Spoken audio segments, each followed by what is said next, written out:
Molt bon dia. Continuem la sessió d'avui amb aquesta segona taula que hem titulat Arts Verbals, després de la interessantíssima taula anterior en què hem parlat més de teoria.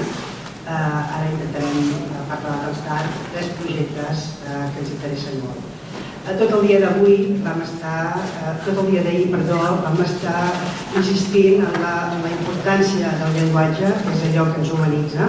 El llenguatge, diríem, que penetra totes les habilitats i ja us dona sentit. La possessió del llenguatge no diu simplement com som els humans, som éssers que parlem, sinó que diu com arribem a ser humans. Som humans perquè parlem. Sense llenguatge no hi hauria pensament, ni coneixement, ni sentiments o emocions pròpiament humanes. És amb el llenguatge que les construïm. En ell vivim, ens movem i som. Una mica contra la idea que les llengües només són sistemes de comunicació, doncs vivim també en la llengua. Són el mitjà, però també són el medi en què vivim. Ja que el llenguatge és present en totes les manifestacions de la vida, ara voldríem parlar d'arts verbals. Les diferents manifestacions de l'art poden servir-se, o més aviat dit, se serveixen del llenguatge en els seus processos creatius. De quina manera?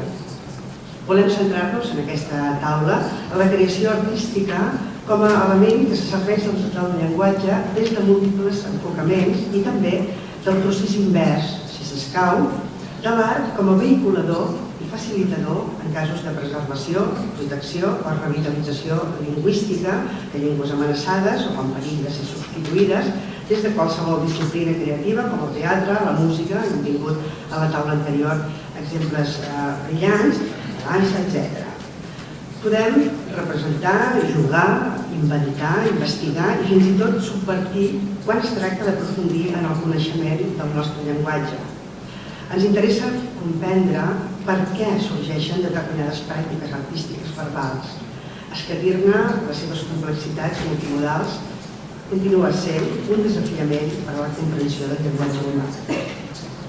I per aprofundir-hi, avui tenim tres exemples, tres artistes, creadors, amb tres projectes ben diversos entre ells, d'ús del llenguatge amb una finalitat artística. Tots ells molt interessats, cadascú amb la seva especificitat. Per parlar-nos cadascú del seu projecte i sobretot tenint en compte que venen donat de l'experiència Faber, però segurament han avançat en el seu projecte particular, voldria donar la paraula en primer lloc a Sonia Antinori, que ens parlarà del teatre transcultural. Sonia Antinori és nascuda a Viareggio, a la Toscana, i és actriu de teatre, és autora i directora i també traductora, vol dir que té un profund coneixement també de llengües. Va estudiar arts visuals, teatre, ballet i es va graduar a la Universitat de Firenze. El seu treball ha estat reconegut per diversos premis de dramatúrgia, de teatre, tant a escala nacional com internacional. Premis com el Pier Vittorio Tondelli, el Premi Riccione, el Premi Candoni i l'any passat va rebre el Premi L'Escriptura de Residència. Els seus textos han estat traduïts a diverses llengües europees també i han estat presentats a Itàlia i arreu. Des de l'any 96 ensenya dramatúrgia i actuació en institucions públiques i privades com el Teatre Manzoni d'Història, és màster també en narratologia per la Universitat d'Urbino, ha treballat també amb el Teatre Stabile delle Marche di Ancona i amb el projecte Amar. L'any 2006 va fundar la companyia Malte, Música, Art, Literatura, Teatre, i des de llavors n'ha estat la directora artística. Amb Malte ha produït i organitzat espectacles, projectes, esdeveniments artístics i culturals, tallers i festivals. Darrerament treballa en el projecte de la Junta de la Ciutat. Del 2013 al 2015 va ser directora artística de Suïssa, un projecte europeu sobre el patrimoni moral i polític del segle XX. Com a traductora ha traduït de l'alemany, de l'anglès, a l'italià i en els últims anys ha col·laborat en iniciatives internacionals amb la Unió de Teatres d'Europa. Ha treballat com a dramaturga sempre amb el llenguatge com a tema de recerca i ara voldríem que ens expliqués una mica la seva trajectòria i sobretot aquest projecte nou que té entre mans. Gràcies.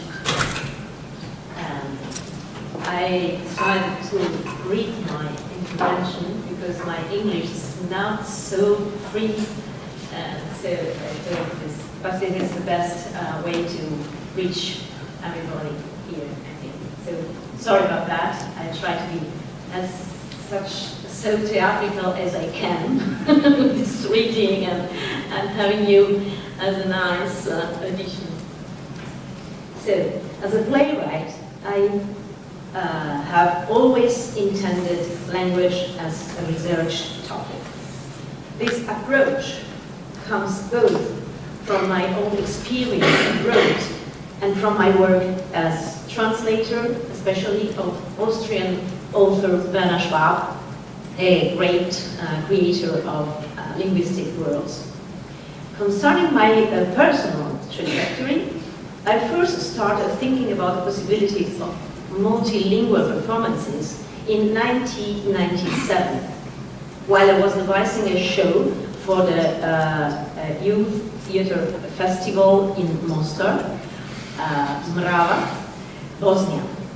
My company had been invited during the first summer after the end of the Balkan War, and I wanted to conceive a theatre piece that could depict the dynamics of power to an extremely varied audience, which included professionals from multiple countries, Bosnian critics and journalists, as well as many young people who had discovered theatre as a means of apprehension during the conflict years.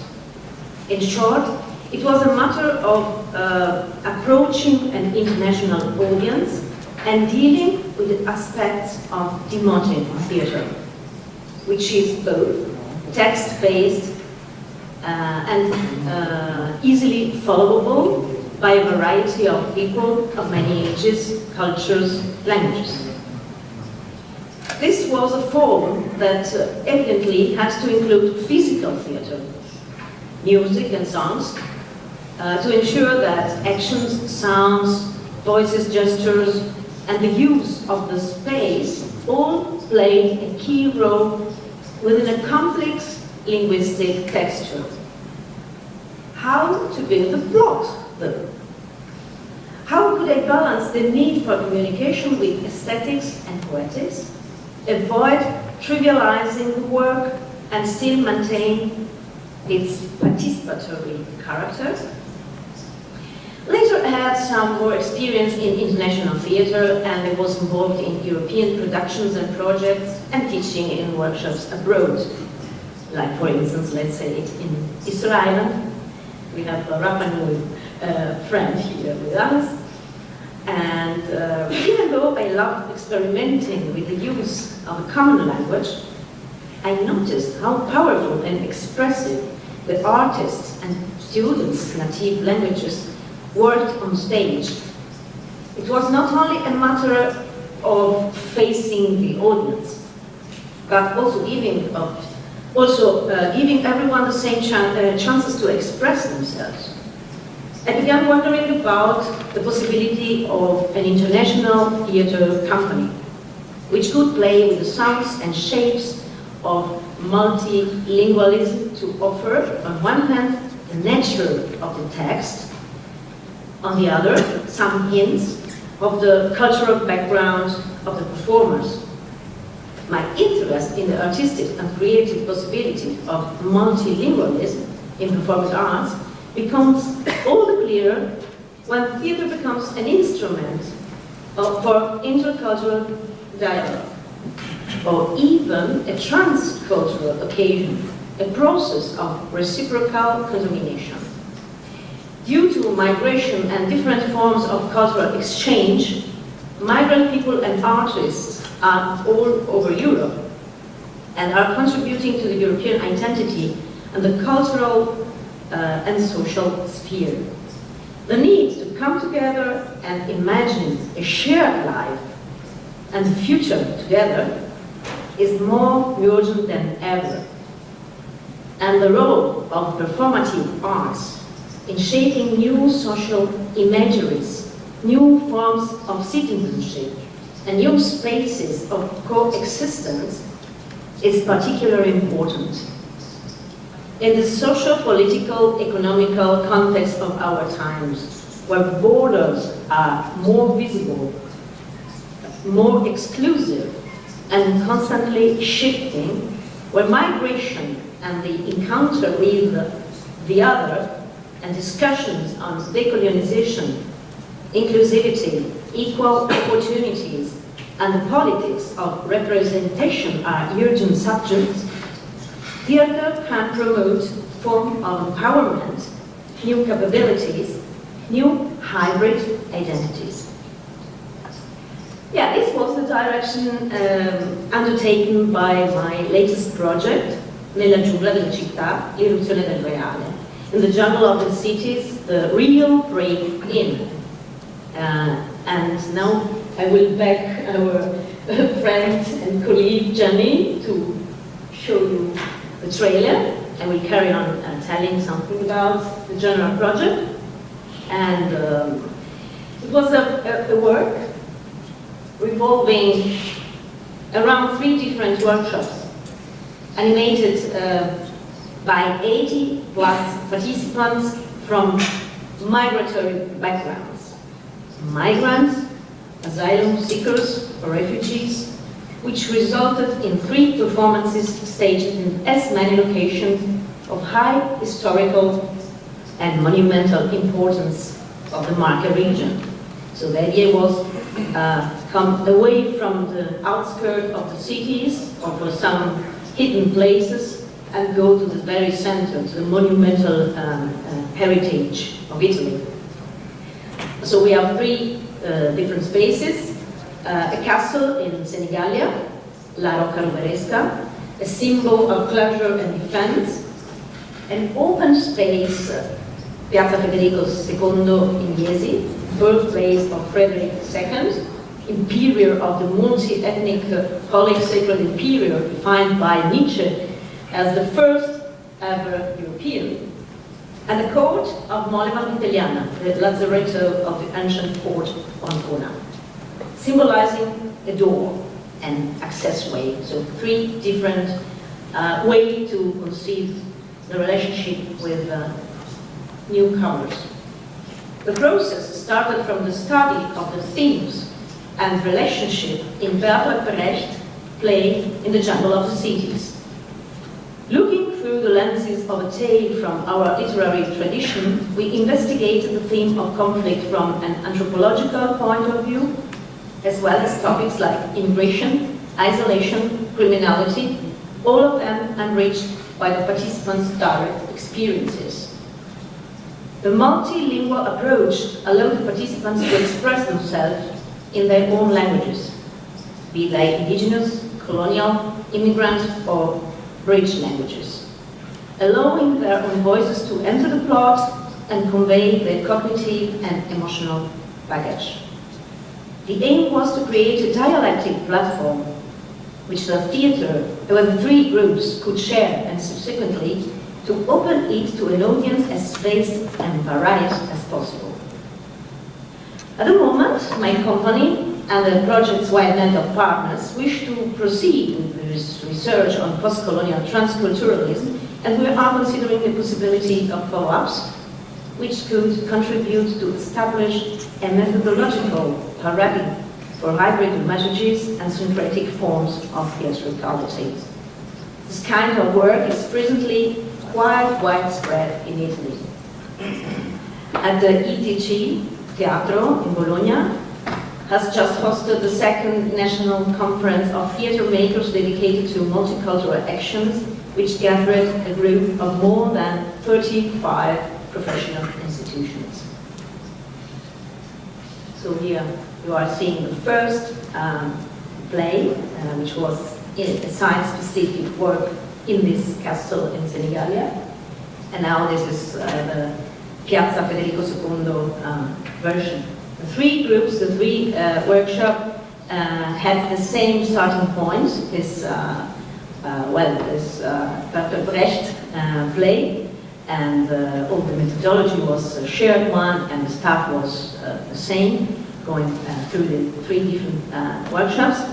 But they developed their own solutions, different atmosphere, and also different approaches. And this is the result now of the proposal of the people working there. So one is more physical and like with dance and with very specific elements also from the traditional way of expression, and the other is more choreographic, and the other one is more textual because they wanted to do it in Italian, so they were really challenged to learn the language. And there is an interesting thing is that we have some non-literate participants, and they didn't tell us until the very moment when they got some written text. And most of them had like a coming out at some moment, and they told we will try to do it, and they were really so engaged in do that at the end it was really like a big party, because we were all together on stage and very happy to have a big result also from the public. We had in 3 nights, we had more than 1,000 people watching it, and this is in Italy at the moment very important. My stay at Faber-Residency with Linguapax, and especially the exchange with scholars and operators from defining fields, let's say friends now, an essential stimulus for the developing of work. First of all, the specific research field of my colleagues ushered a reflection on migration issues again, and inequality of access to language resources by international diaspora. These aspects seem to open up new perspectives in conceiving dramaturgy and playwriting in transcultural theatre. How can a theatre production integrate indigenous languages while producing a comprehensible and enjoyable theatre piece? To what extent it is possible to encourage integration of newcomers within local communities, starting from the key issues related to the coexistence of different cultures and languages, challenging different participants to change their own perception of migration and citizenship by acting out alternative behaviors? Regardless of their transitory nature, in fact, such alternative attitudes are expected to evoke transformative resonances in participants even long after their related activities have been completed, with a positive rebound also in terms of self-esteem and well-being. Even though it's very difficult to predict the results of such a new approach, I'm trying to identify new starting points for common work, coming not only from the tried and tested recollection of stories and memories through established theatrical methodologies such as improvisation, or let's say also using our literature and heritage, but also through multiple artistic practices in different countries, involving verbal art forms, oral traditions and poetry, songs. I have also guys who wanted to carry on making hip hop in, for instance, Jula or Moray. So I have a stimulus now to carry on with that. And wordplays, riddles, folk tales. This would allow to take into account the multimodal character of human interaction, contributing to develop an interdisciplinary approach through mixed methodologies and promoting a bottom-up method. In particular, the work on the intersection between research and live arts acts as an innovative way to involve migrants, refugees, asylum seekers and citizens in common experiences and creative work. Academic knowledge and artistic practice can foster the possibility to develop co-construction processes among citizens, artists, newcomers, students, investigating different approaches and interventions proposed by both scholars and practitioners, and exploring its consequences at the level of social relations and urban transformations, thanks to an interdisciplinary and transdisciplinary research action. So I think it will open many pathways to carry on working together, or to start working together. And I think this is really a new need also for us as artists, because I think sometimes you deal with this arbitrarity in the arts, and we need to think a lot about methodologies. So I think it is really a nurturing exchange, and can be a way to develop really pilot projects also. Well, more in the afternoon about.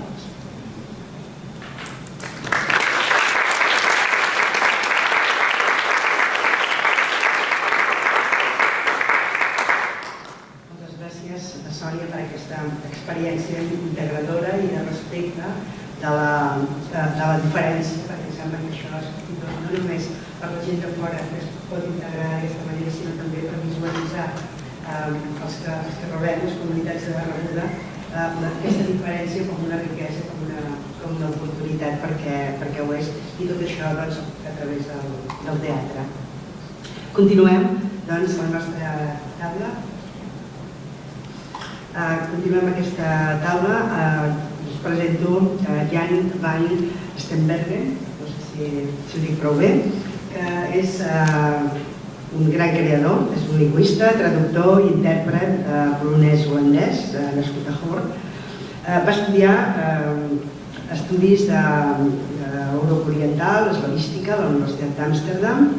Va continuar els seus estudis a Polònia, a la Universitat de Varsòvia, i va treballar al Festival de Tardor també de Varsòvia com a músic per la música contemporània. L'any 97 es va convertir en un traductor intèrpret del polonès als Països Baixos. És una persona amb múltiples interessos. Si es fa una cerca a les xarxes a través d'ell, diríem que hi ha feina per molts i molts dies. És una persona molt prolífica i ell mateix diu que part dels seus interessos són les llengües d'art i tot el que s'hi relaciona, les llengües eslaves, que és la seva especialitat, els problemes ortogràfics, especialment qüestions de transliteració i transcripció, sobretot pel que fa al símil, els estudis d'Europa Oriental i de l'antiga Unió Soviètica, sobretot a Polònia i Ucraïna, i també molt interessat en les diverses nacionalitats, idiomes, conflictes ètnics i qüestions regionals. També, com us he dit, és una persona que treballa en el món de la música, sobretot a la música medieval. Ha passat molts anys llegint i escrivint, ell mateix ens ho diu, sobre la creació de llengües i la interlingüística, i ell mateix ha creat diverses llengües, la majoria de les quals reflecteixen el seu interès en les llengües eslaves, el Bosnian, una llengua eslava del nord, Lícia, el Benedict, del polonès com a llengua romànica, i l'interslàvic, una llengua auxiliar per als eslaus destinada a ser intel·ligible sense cap estudi previ, molt interessant. A més, ha escrit diversos programes de transliteració, ja va escrit, i des del 2016 és vicepresident de la Societat de Creació Lingüística. Welcome, Jan. Thank you very much. Good afternoon, everybody.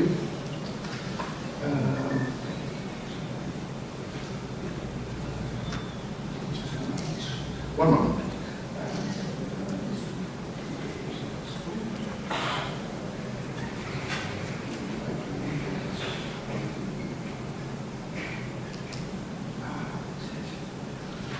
Yes. So we are talking here about language revival or revitalizing languages. Well, constructed language is about something completely different. For every language that disappears, at least 3 or 4 of them are created anew. So first, let me tell you something about what a constructed language actually is.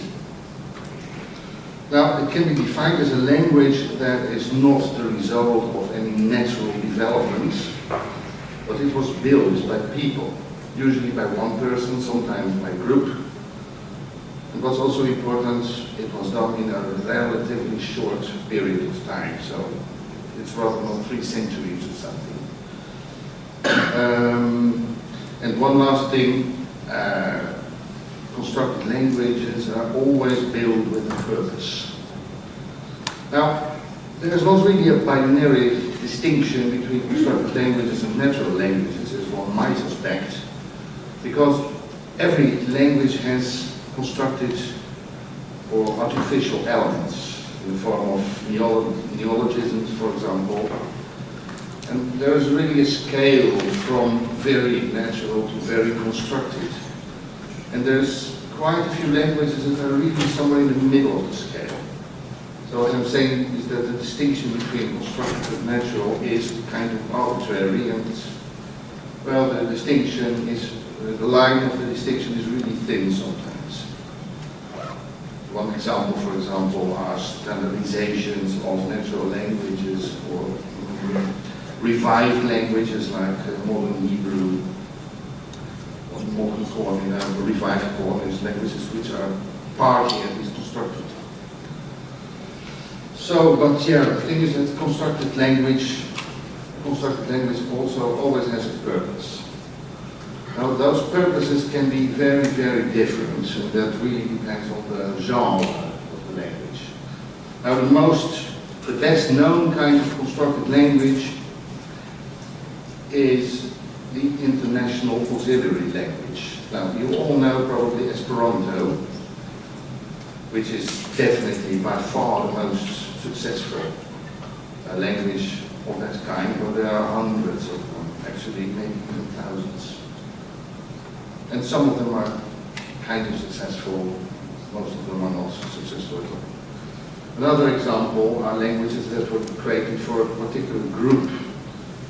For example, secret languages or stealth languages, ritual languages, magical languages. They're usually languages meant to be used by initiates only. Another case are linguistic experiments, especially in the 60s and to the 80s basically.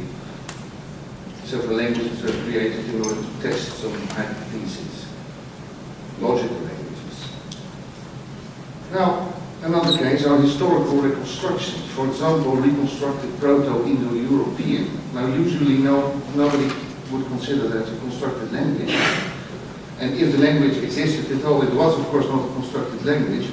But those reconstructions, in my opinion, are constructed languages the same way like many other languages of this type are kind of constructed.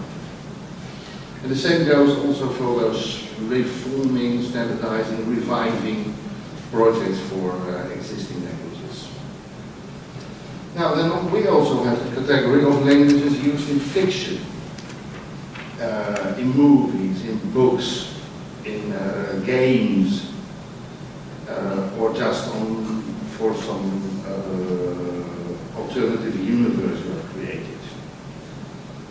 That actually comes quite close also to the last type which I mentioned here, which is the personal language, which is just a language that creates for fun, for enjoyment, as an intellectual exercise, for his diary, maybe for his conversation with his girlfriend or boyfriend or whatever. Esperanto continued existing, it had its own community.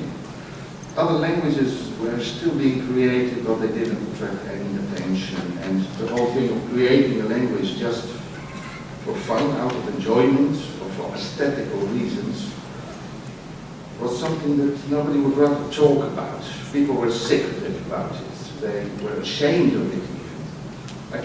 I was in that situation.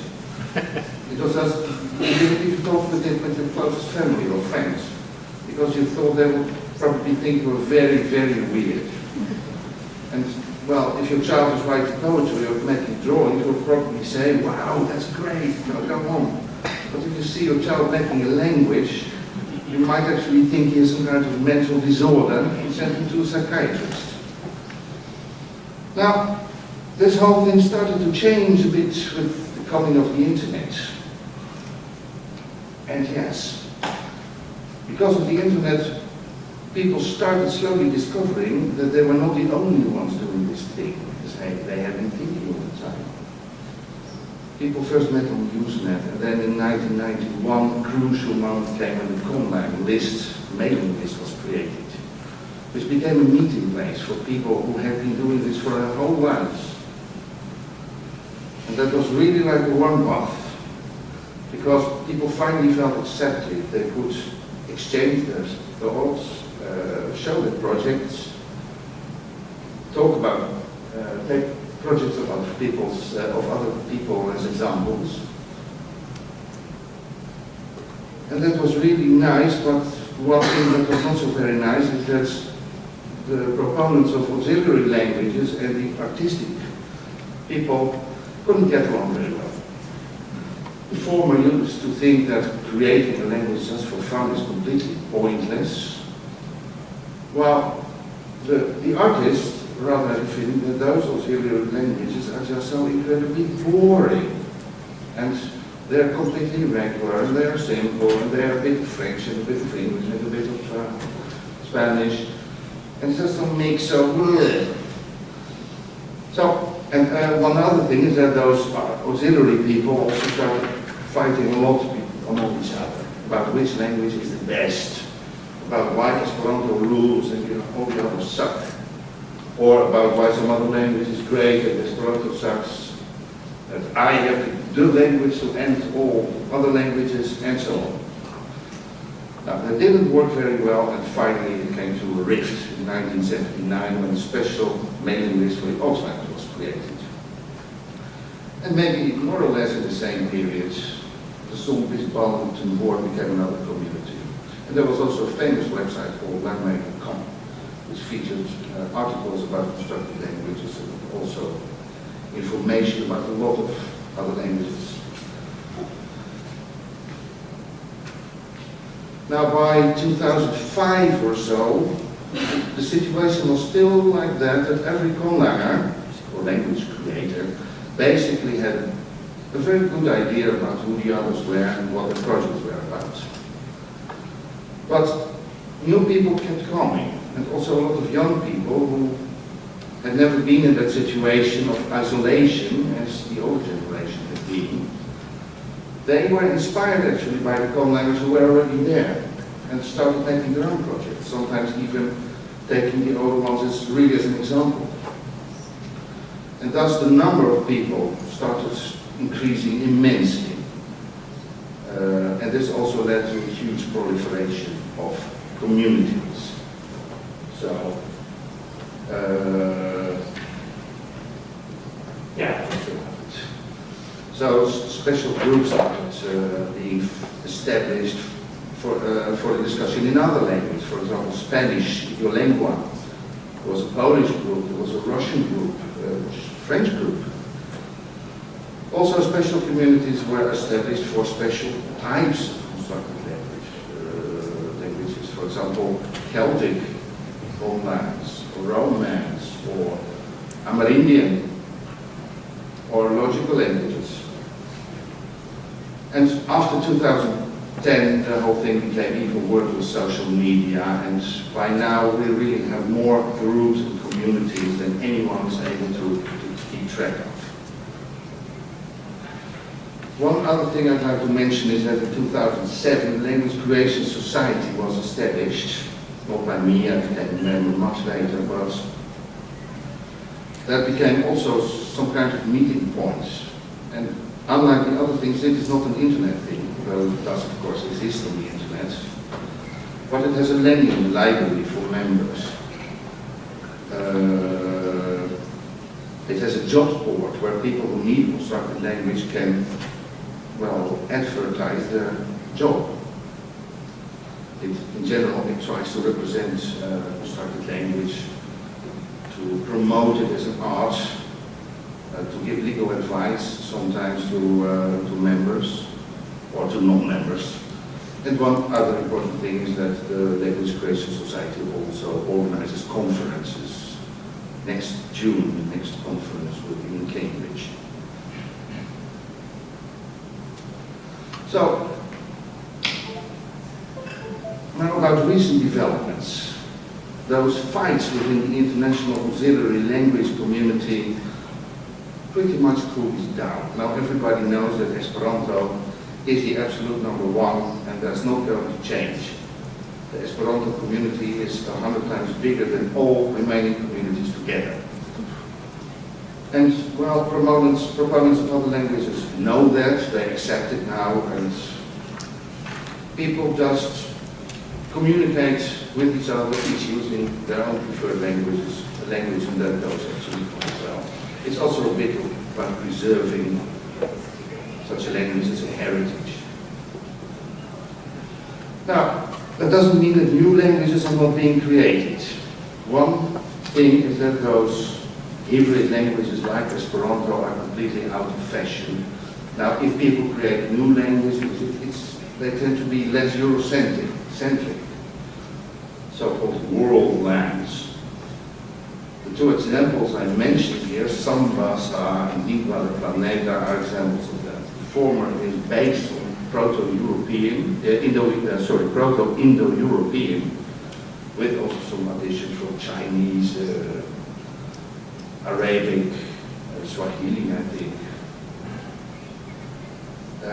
Lingua de Planeta is based on the 10 biggest languages of the world, so including Mandarin Chinese, including Hindi, including Arabic, and so on. Another tendency is zonal constructed languages. Those are languages that are not meant to be spoken by the whole world. They are very practical languages intended to be understandable for speakers of one particular language family. And here I gave also two examples. My own project, which is Inter-Slavic.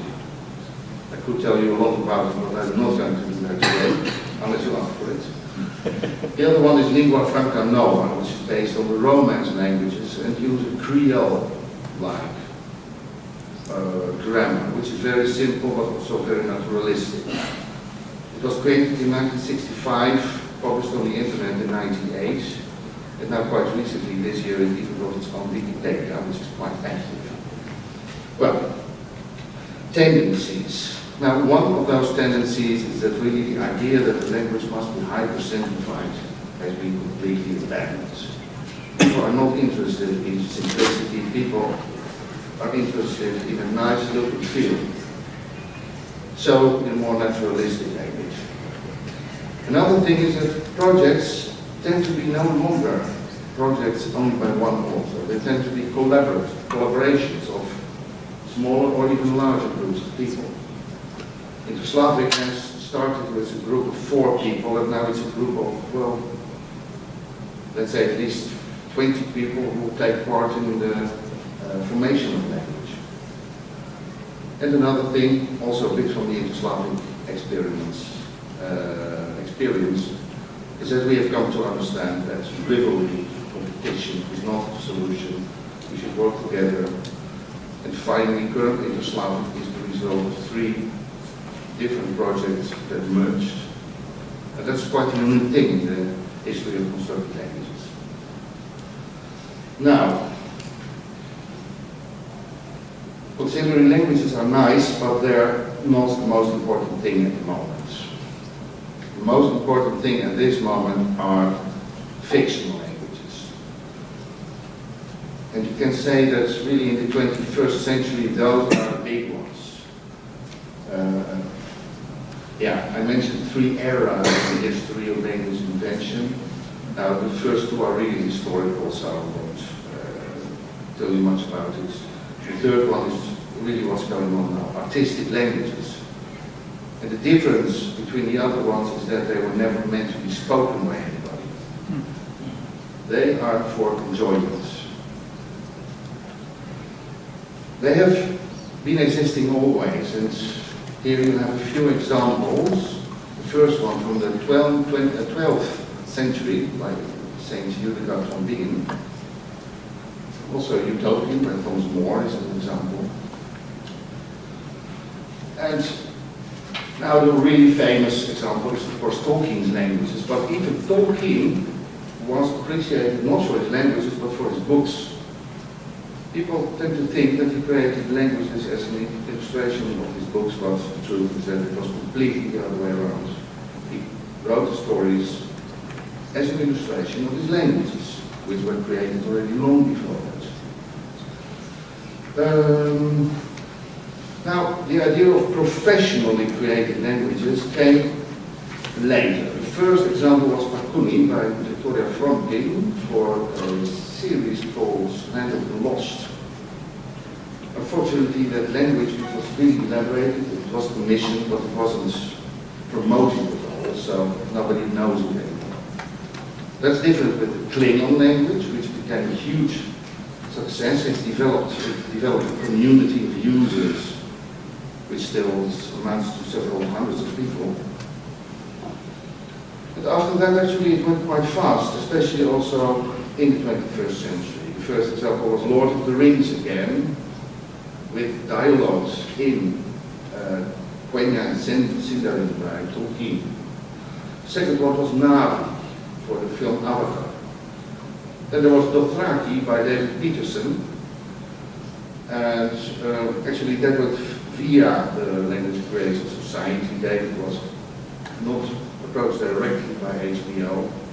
The LCS was approached by HBO. We had the process of selection, and finally David was the chosen one. And since then he has made at least a dozen languages for other films. So he is at this moment the only really professional co-manger of today.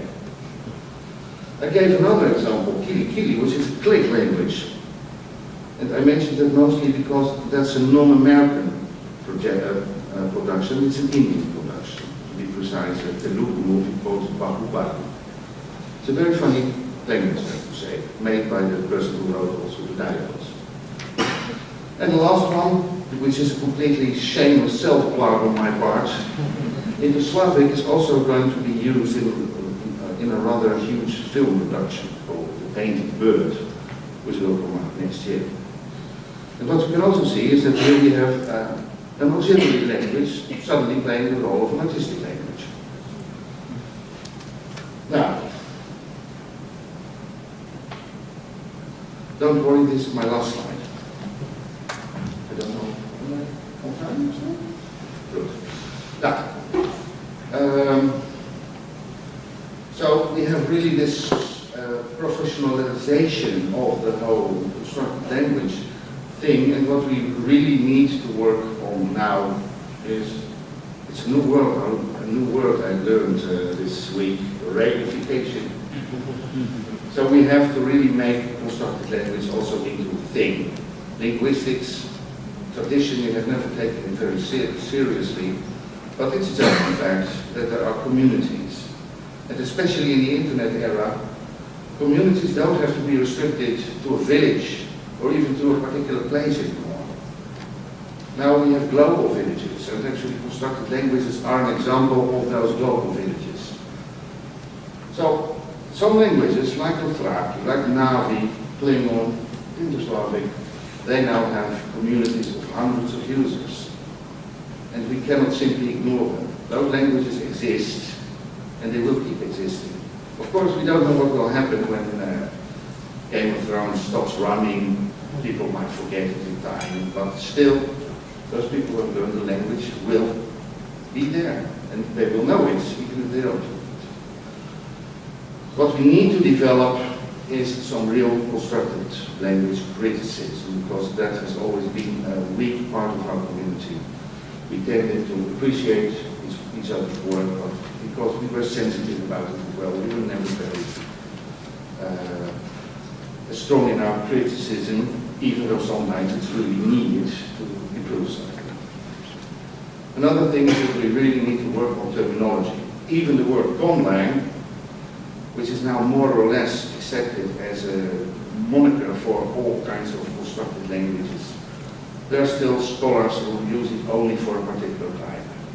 Some use it for artistic languages, others for engineered languages, for example. Another thing is categorization. I've been working on that a lot during the last week, and I'm going to write a big article about it. Here I will just inform you that I think the good categorization should be based on the purpose of the language. The source of the material is interesting, but it really matters only for particular types of languages. And one thing, size does matter. There are thousands of constructed languages now, and at least to distinguish somehow we need to make it distinguish between real, functional, usable languages and sketches. Now, the fourth thing is the subject of ISO 6393 language codes, which are kind of a symbol of acceptation that the language exists, that it is a language at all. Some constructed languages need the code more than others, but it's also true that the current 21 languages that actually have a code, most of them should not have had it at all, because they don't even exist, or hardly exist. The thing is that I have the impression that the registration authority still doesn't really know how to handle, how to tackle the problem of constructed languages. Officially, they want to include them and have a set of criteria, but those criteria are unclear, sometimes they are contradictory, and especially also if you read the reasons for rejecting proposals, often there are new arguments used which are not criteria at all. So what I think should happen is that there will be a set of clear, measurable, objective criteria. My suggestion would be completeness. There must be literature, that's also something that is already one of the criteria, but it's not really developed how to describe the literature. Of the current languages, those 21, 10 don't have any literature at all. Only a few sample sentences. Now, user community, which is not really used as a criterion at all, and I believe that it really should play a role. I don't say that all these things must be fulfilled, because then you stick up with 3 or 4 languages. Right? But if you say, if at least 2 of them are fulfilled, then you can accept it, and you end up with no more than 20 or 30 languages at all. The fourth one would be notability, which is a criterion more or less borrowed from Wikipedia, but it works quite well, I think. A language must be described in authoritative, neutral, reliable sources. If that's not the case, then probably the thing is so unimportant that you might just ignore it, at least for now. So yes, maybe I say something about the residency as well. So we have been talking a lot together, the 7 of us. Now, of course, just like the others, I felt a bit like the old man out, because everybody was involved in the real languages, and I was just involved in constructed languages, but we all get the same kind of problem, basically. And I've also learned that there are places where this whole thing really comes together. For example, if you want to revive or to revitalize a language, you must make it attractive. You must make it sexy. And from that point of view, you can learn a lot from Dothraki when it comes to being sexy. If a language dies out and suddenly someone in the community wants to revive it, you don't need language creators to scrape up the parts, to scrape it together, and well, put them somehow together into a usable language again. And those are things that I think there are also perspective for cooperation in the future. Thank you very much.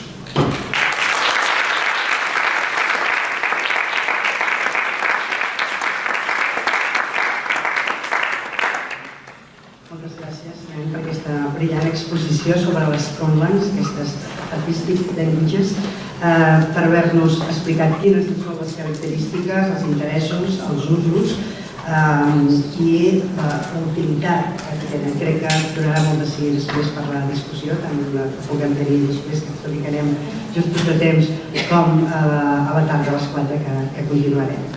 Bé, donem la paraula en darrer lloc a la Jennifer Green, que ens parlarà d'arts verbals, una experiència molt interessant, bàsicament molt bonica. Ella és lingüista, s'ha nascut a Melbourne, a Austràlia. És investigadora postdoctoral a l'Escola d'Idiomes i Lingüística de la Universitat de Melbourne. I els seus principals camps d'investigació són la multimodalitat en les arts narratives i verbals, el llenguatge gestual i de signes, la lingüística descriptiva i la lexicografia. Durant més de 30 anys ha col·laborat amb els pobles indígenes d'Austràlia Central en projectes que documenten les llengües orals i de signes, la història cultural i les pràctiques de les arts visuals dels indígenes australians. També té un gran interès en les metodologies d'investigació de camp, en les qüestions ètiques i pràctiques que sorgeixen en el fitxer i la divulgació dels materials d'investigació lingüística, antropològica també, que resulten d'aquests compromisos que ella adquireix a l'art narrativa practicada particularment per dones a les regions desertades d'Austràlia. El seu projecte real, que està duent en aquests moments, que ha estat finançat en part pel Consell Australià d'Investigació, se centra en la investigació de la diversitat dels llenguatges de signes indígenes al centre i al nord d'Austràlia. Thank you for the introduction. And please tell me, can you hear my voice? Francesca always says I speak too softly, but it's okay. So please give me a sign. So I'm going to just start this talk by giving a little bit of an overview of the situation of Indigenous languages in Australia. And this is just a screenshot of a map, of a very comprehensive map that's been made. It gives you a sense of the tapestry of languages that were spoken in Australia at first contact. And the estimates about how many languages there are between 250 and 350, with more dialects, and of course it really depends how we count these things as to what the figures are or were. So that number of languages were vital at the time of European colonisation. Now less than 120 are still spoken. Less than 20 of these are strong enough to be passed on to children. So whichever measures are being used to talk about the strength of these languages, it's clear that the situation, I think, is critical. And I think on the map, Sebastian's map yesterday, Australia was in the red zone. So I'm going to, in this talk, really discuss a different aspect of language altogether, and that's some of the forms of language that I'm calling multimodal. And by that I mean language that goes with action, with sign, gesture, and with forms of drawing.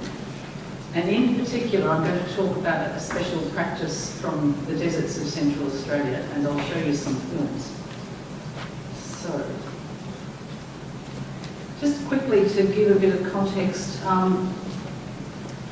there. So this is an overview of the places where I currently work, and the brownish circles, ellipses, show the spawning places in the Northern Territory of Australia right up to the north in Arnhem Land, and also verging into the Western Desert. The names in brownish red italics are the names of the languages spoken there. The ones that I have some competency in are called Alyawara, Madero, and Aranda, and these are quite closely related languages, but sort of politically different to the speakers of them.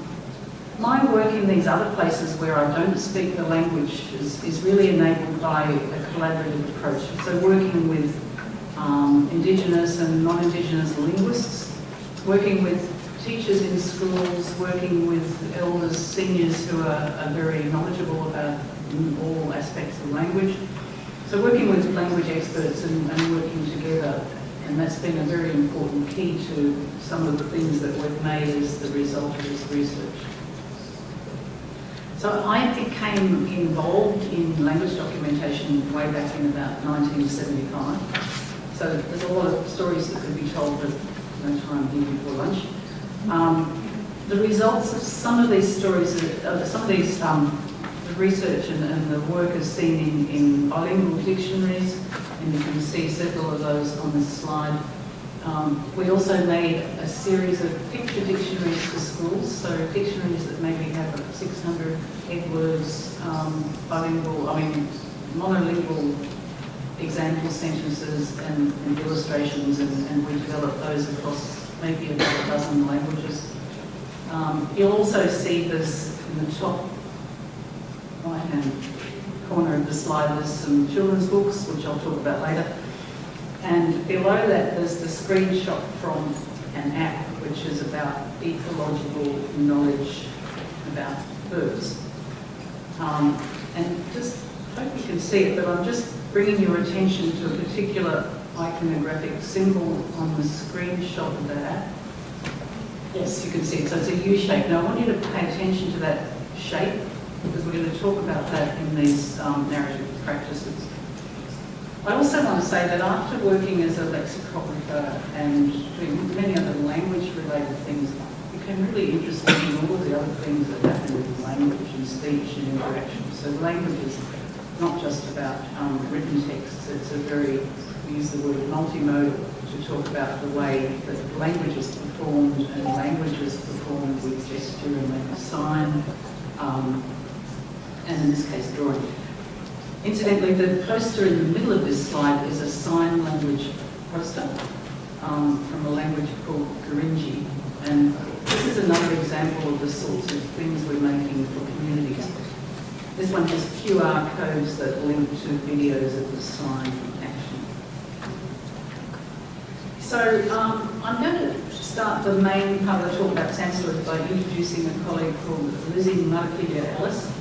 Now Lizzie's a Manapara speaker from the Western Australia part of Australia, the west part of the map I showed before. Lizzie has a research project which is really documenting and researching verbal arts in her language, and that's involved a team of other linguists, including myself.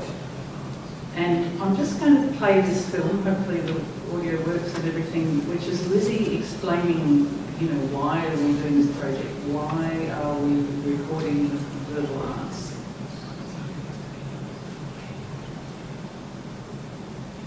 Ngana ngayon wangkara ayun na talili lamro na dinara wangkara ni tinala to kuare na bandara project pa tinta tora ni milk patora ni palona milk patora ni tinta tora ni ngana la to tukur ba pini mancha titi malangkata pini ko palona le ya ngulla pulkari ko la na ko la da munta ngan pin pa watalam ngan man to ya kurang kata pini lo kapal lo tamulo kata lu tabrian nanti pupaya tuma pinitara titi ko tuma tukur pa muratara kutu pe watal pe nanti pupaya titi an ko yung mura yung arang. So just several things to refer to what Lizzie's saying. Firstly, she's talking about this variety of liberal arts coming from the country, which is an important thing in Indigenous Australia. Things belong somewhere and they're created somewhere. She's also talking about the importance of recording these forms for the future, which ties into some of the questions about archives and many questions about that. So what are sand stories, you may be wondering. So sand stories are a traditional form of storytelling. It's mainly practiced by women and girls, so I will show you one example of a kid's story told by a man. So in the sand stories, there's graphic forms, a small set of conventionalised forms, like a small vocabulary, speech, maybe song, maybe sign, and usually gesture. All sorts of actions and sound go together. They're all used in the storytelling performances. The stories vary. They might be about everyday life, going hunting, a game of softball. They might be about kinship, and they might be used by senior people to entertain kids, but also to impart kind of moral stories, you know, ways about living properly in terms of kinship and responsibilities of people to each other. These kind of stories are clearly, well, they're found in the desert environment, so where there's soft sand is a ready palette for drawing. In the north of Australia, the environment's different, so this practice is not found, so it's a very desert thing. In other parts of the world, there are some similar practices in very different environments. So in Vanuatu, there's a sand drawing tradition, and also in Alaska, young girls have a practice called story nighting, where they cut stories into the ice. So the drawing may be done with a hand, a stick, or a wire. And you saw in Lizzie's film, she had a story wire, and she was sort of punctuating her narrative. She was preparing to tell a story, in fact, which is why she was seated on the ground and she was using the story wire. There's a small set of conventionalised symbols, like the U shape that I mentioned earlier, so you can see there a different form of the U shape. And when people are asked why the U shape is like it is, they say that this is like the imprint of a seated person on the ground. So it's like related to the idea of tracks and traces left on surfaces. But it's also a top-down or bird's-eye perspective, which is another characteristic of the stories. There's another variation where leaves are used, and these might be modified to represent different characters. And on the bottom of that slide, you can see a sort of story setup, which is like a little stage set, and there's a family of leaves, there's a fire pit, and there's some other leaves for preparing food. So the stage set is there while the action unfolds. Clearly, when we record sand stories, we use video, which is another issue of our language documentation, and we use two cameras because we want to capture the action from above and from side on.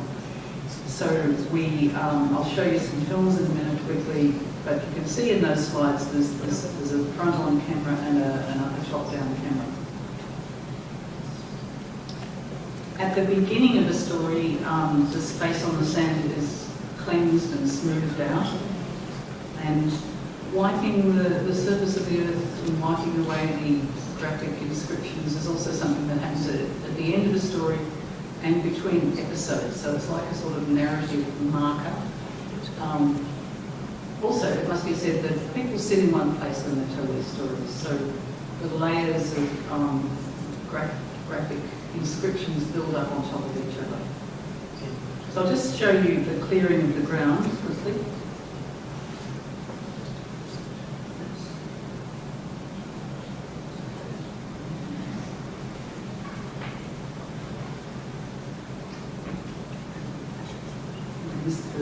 It's okay.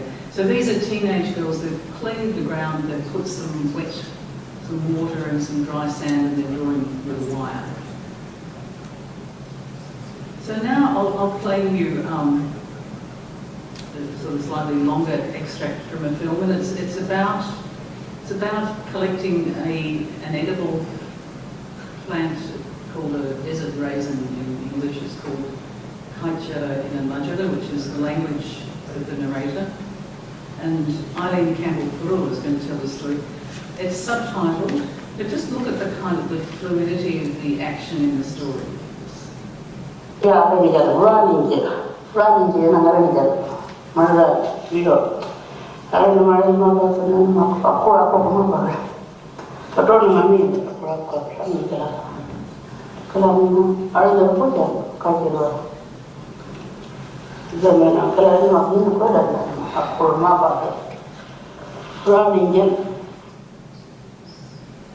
Okay, so there's not we could look at these films at lunchtime if anyone wants to, but hopefully you can see that in this example, we've got the U-shape turning up again. In this case, it represents the women, and then there's a sort of graphic inscription for children sitting in the room.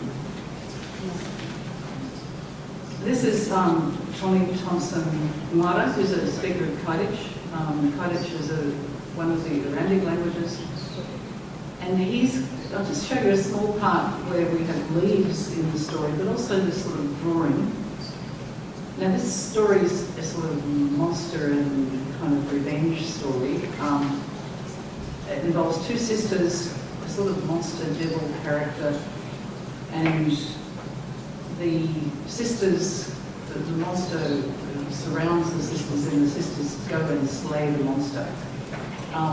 This story is situated on a spiral path, which is the path that the sisters of the monster take when they're moving towards each other.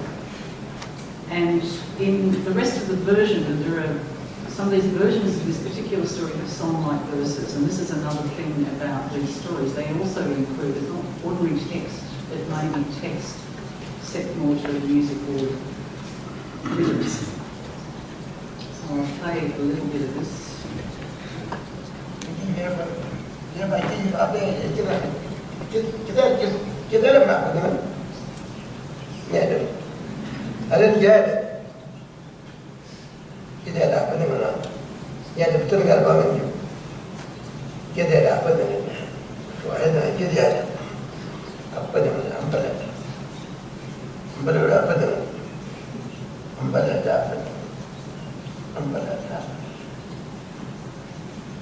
The two sisters are there behind their windbreak, they're showing. The monster goes round the back.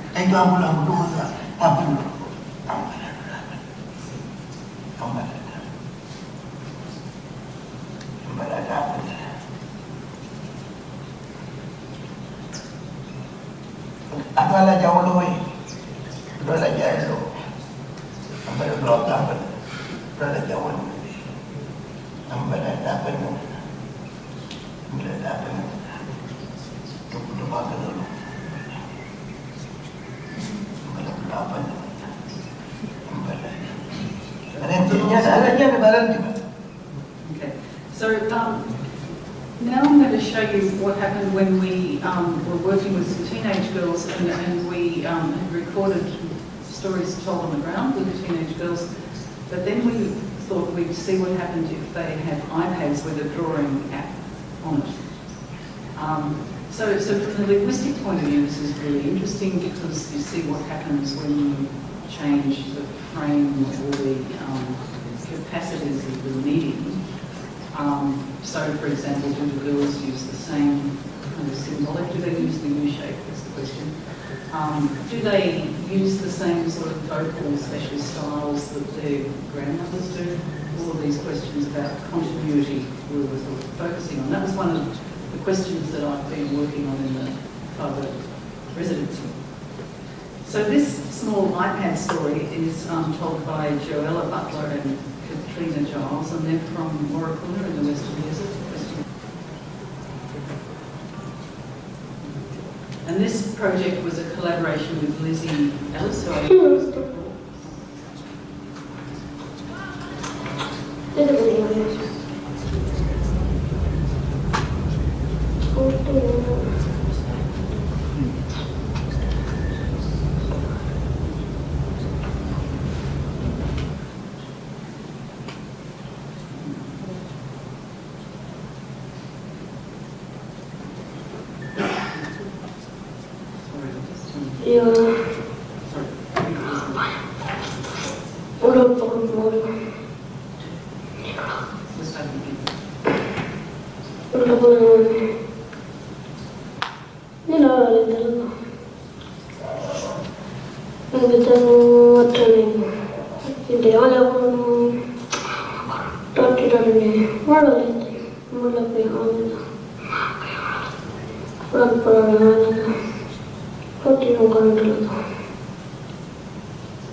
Time is short, I'm going to skip, but I'll just play the next. Look out for the U shape, which represents the passengers in the car. You see? There's an arrow. Okay, so quickly, there's some very interesting continuities also between this sort of traditional practice of drawing and some of the iconography and more contemporary forms of Indigenous art. And I'll just skip these slides, but hopefully you can again see the U-shape coming up. And these are, the slide on the right is an acrylic painting. So we're seeing dynamic art forms reflected in other art forms. So to conclude, I just hope I think sand stories are a great example of how language is more than just speech. It's multimodal.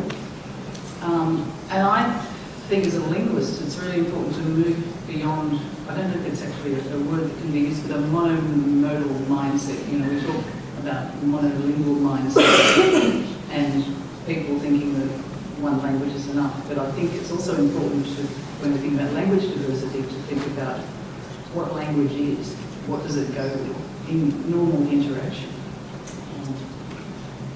It's clear that the verbal arts are valued part of the cultural heritage of communities, and it's also really important for us to think about how to, you know, how to innovate and change and create things that sort of make these practices more respected, that give people pride in these narrative practices. I acknowledge many people who have worked on these projects from Australia. I won't read all the names. And this slide also indicates where these videos are archived.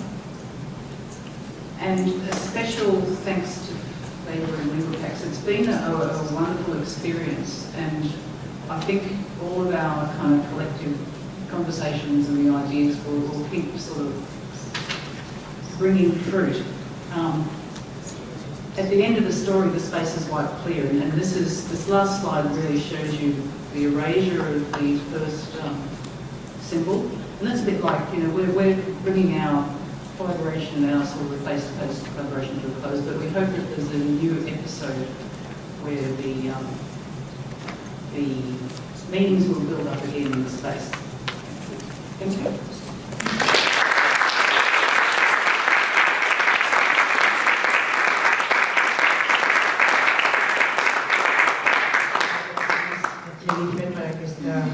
Per explicar-nos aquesta multimodalitat de les llengües, com les llengües es poden expressar també utilitzant molts llenguatges artístics. Aquestes històries de nena són plàsticament precioses i per tant penso que en podrem continuar parlant després. No sé si tenim gaire temps, podríem tenir l'oportunitat d'una pregunta, ara ens ratllarem, i en tot cas, com que després ho reprenem i a partir de les 4 podrem, en fi, trobar-nos tots una altra vegada, doncs hi ha una mà aixecada. Fem aquesta pregunta, dues. No? Thank you very much. I could comment on all 3 talks, and they are wonderful contributions, but in the interest of time, just a very short comment on Jan. I would, to the very last problem that you sketched there with finding the 3-letter codes for languages, I would propose that you do what industry is doing all the time. Write your own legislation and propose it to the board, and then let's see what happens. And I'm very much willing to assist you in that, being part of the ISO Committee on Language Codes. I think that's a very prosperous thing that we could do together. Thank you. I will definitely do that. I can also inform you that I already sent them something, but I will elaborate it, and I will definitely take your advice and work with you. Thank you. Molt bé. Aleshores, els deia abans que ens retrobaríem a les 4 per al debat general, però recordin que la sessió es reprèn a les 3, a la taula de revitalització lingüística, que moderarà el professor Miquel Estradé.